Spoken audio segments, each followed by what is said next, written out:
কর্নিয়াস gangrene ছিল, মানে স্কোটামটা পুরো মানে পচে গিয়েছিল পুরো। ডাক্তারবাবুকে দেখিয়েছিলাম, তারা অর্থোপেডিক্টমি এইসব পুরো বাদ দিতে হবে বলেছিল। তো আমি বাদ না দিয়ে টোটালটাই ডিপ্রাইভমেন্ট করেছিলাম, কর্নিয়াস গ্যাংগ্রিনের যেটা ট্রিটমেন্ট। এখন তো কমপ্লিট হিল।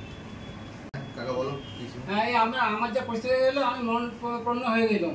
এই সেকেন্ডার বাবুকে পেয়ে আমি মোটামুটি এখন থেকে জীবন ফিরে পেয়েছি আবার। যার জন্য বিরাট হবে খ্যাতমান, ওনার কাছে আমার ধন্যবাদ।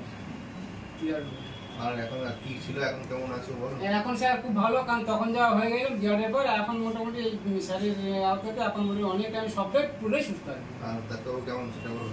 ডাক্তারবাবু তুলনার শেষ নেই, সেকেন্ডারবাবু তুলনার শেষ নেই। আমি ঘরে বাইরে শুরু থেকে বলছি এই ডাক্তারবাবু শেষ নেই তুলনা।